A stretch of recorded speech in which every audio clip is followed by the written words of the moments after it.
We just finished up March Madness, and a lot of fans were disappointed we ended up with all one seeds in the Final Four. There was no Cinderella story, no small school no one has ever heard of, knocking off blue blood powerhouses. In the NBA, there's much less of a power dynamic, and more of an even playing field for the 30 franchises across the league. But that doesn't mean come postseason time that we don't have heavy favorites and underdogs. It wasn't that long ago, we had the same NBA Finals 4 times in a row, and the first few rounds of the playoffs just seemed like a formality to get us to the series everyone knew was coming. Nowadays, it seems like the lower seeds have a much better chance than ever before, and not even the 1 and 2 seeds are safe in the first round. So in honor of the end of the NCAA tournament and the beginning of the NBA playoffs, here are the 10 best Cinderella runs in NBA history.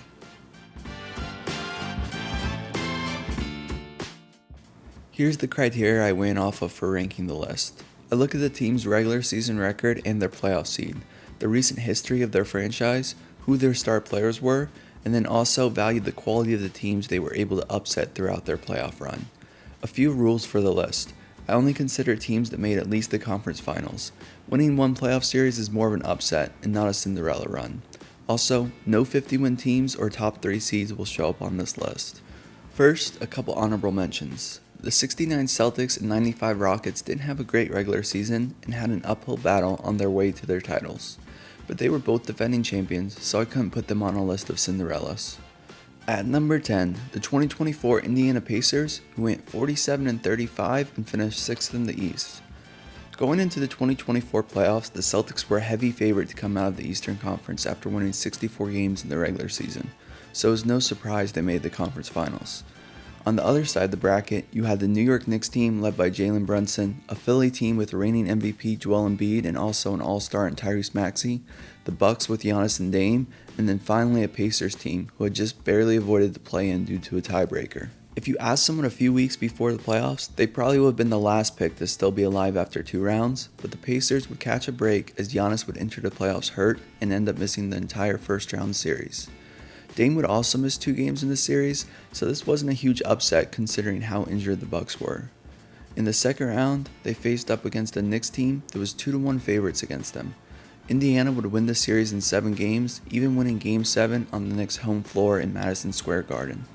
The Knicks were also dealing with injuries as Julius Randle was out and OG Anunoby would miss a few games, but even considering this, the Knicks were still expected to take care of business. The injury bug would work against Indiana in the conference finals as they would lose Halliburton in Game 2, leading to them getting swept by Boston, but the Pacers still managed to keep it close in 3 out of the 4 games, and went much farther than most people expected. At number 9, the 2020 Miami Heat, who went 44-29 and finished 5th in the East.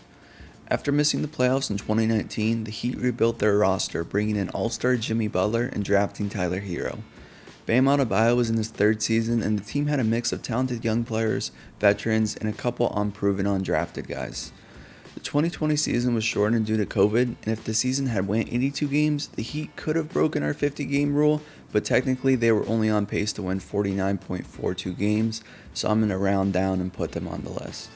Whether you view the bubble as a legitimate postseason probably depends on how your team did after the 2020 season resumed, but nonetheless, the Heat were the 5 seed in the East, so it wasn't a huge shock they took out the Pacers led by Victor Oladipo and the enigma that was Bubble TJ Warren. The second round was when the Heat really started turning some heads when they upset the number 1 seed Milwaukee Bucks and Giannis Antetokounmpo. In the Eastern Conference Finals, they were matched up against a young Jason Tatum, Jaylen Brown Celtics team that had playoff experience but wasn't quite ready yet. Miami would fall to the Lakers in 6 games, but the legend of Jimmy Butler would be at its apex this year. Remember, he was more of a supportive figure in all his previous spots with the Bulls, T-Wolves, and Sixers.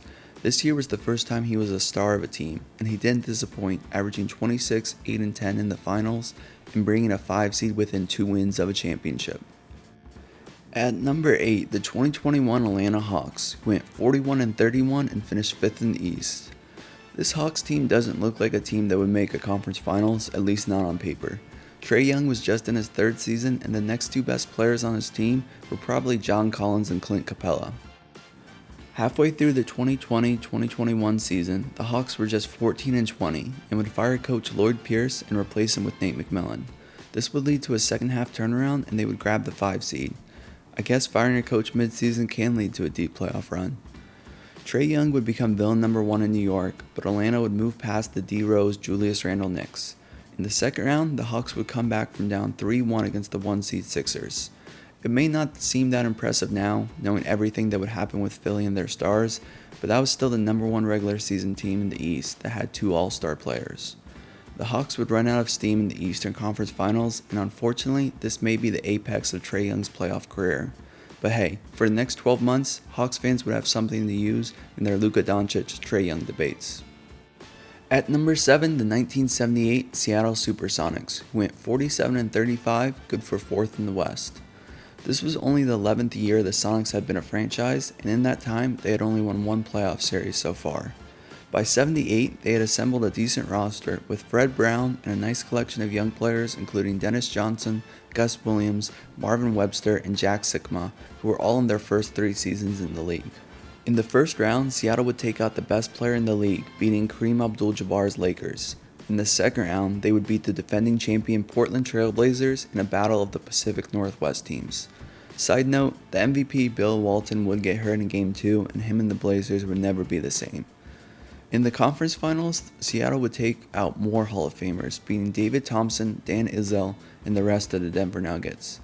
Seattle would end up losing to Washington in 7 games in the finals, but would get revenge in a finals rematch the very next season. But taking out Kareem, Bill Walton, Maurice Lucas, David Thompson, and Dan Issel in 1 playoff run isn't bad for a 47-win team.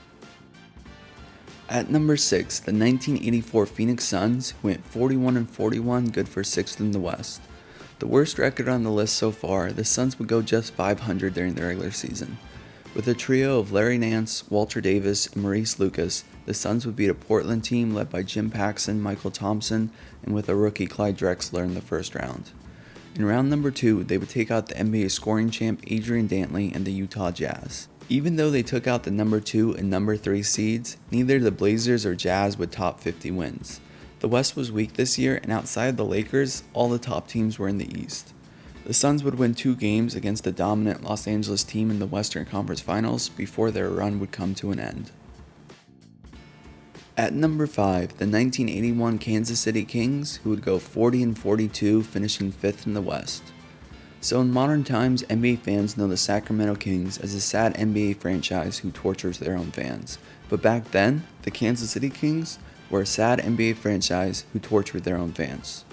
Since moving to Kansas City from Cincinnati and switching their names from the Royals to the Kings, the franchise had a couple playoff appearances but had yet to win a series. By 81, they had put together a decent roster of Otis Birdsong, Scott Wedman, and an unusually good season from Phil Ford. Although they had a losing record in the regular season, they would beat the Michael Thompson and Jim Paxson Blazers in the first round of the playoffs. In the second round, they would draw the number 1 seed Suns, who had won 57 games. It took a full 7-game series, but the Kings would take down Dennis Johnson, Walter Davis, and the rest of the number 1 seed. Their conference finals matchup is actually going to appear later on this list, so we'll skip over that part for now, but all you need to know is the Kings would come up 3 games short of making the NBA Finals.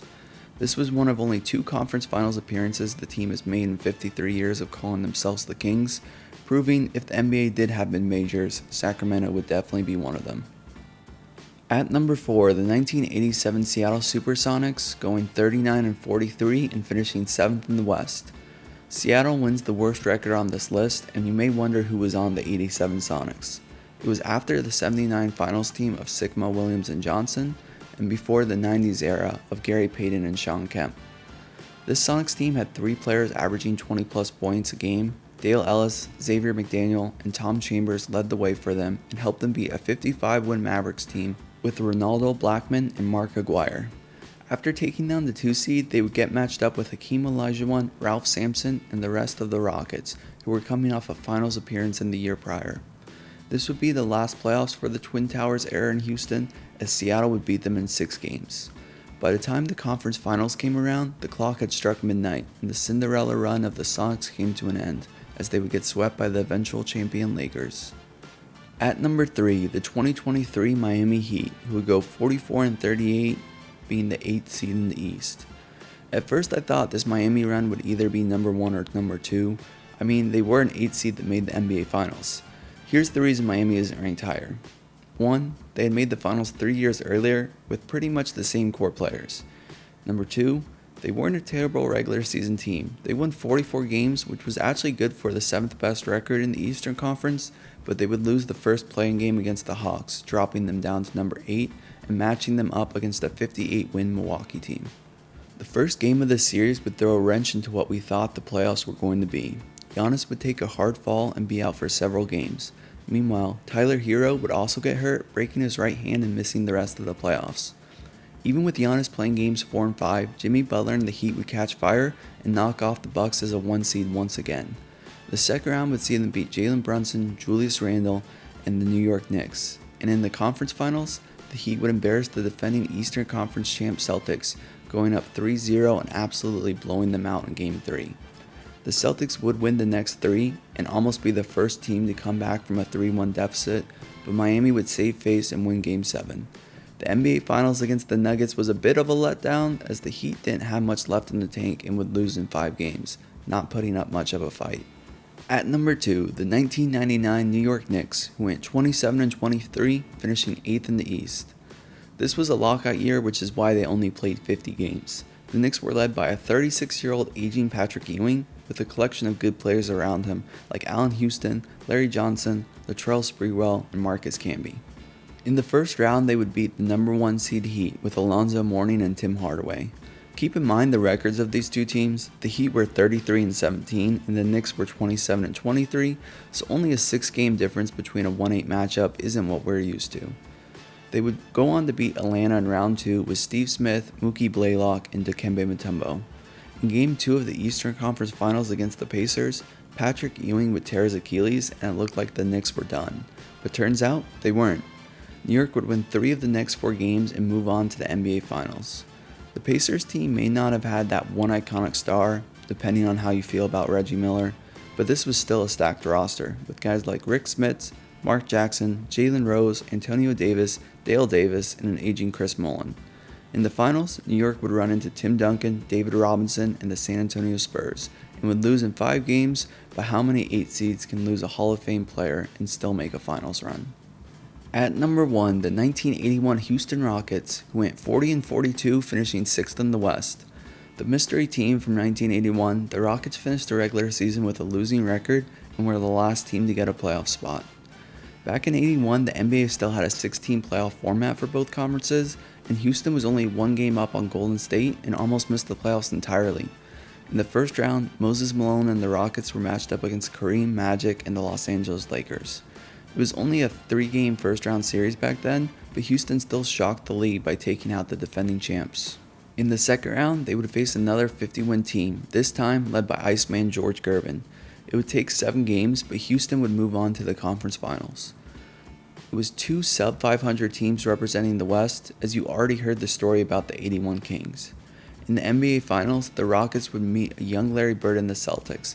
After 4 games, the series was tied 2-2, but Larry Legend and Cedric Maxwell would help Boston secure the title and end Houston's run. It's still crazy to think that a team that nearly missed the playoffs and had a losing record was 2 wins away from winning it all. Then combine that with the fact they had to take out Kareem Abdul-Jabbar, Magic Johnson, and George Gervin on that finals run. Kevin Garnett said it best. Anything's possible! That's the list. Let me know down in the comments who you could see making an unexpected run in this year's playoffs. As always, thanks for watching and see you next time.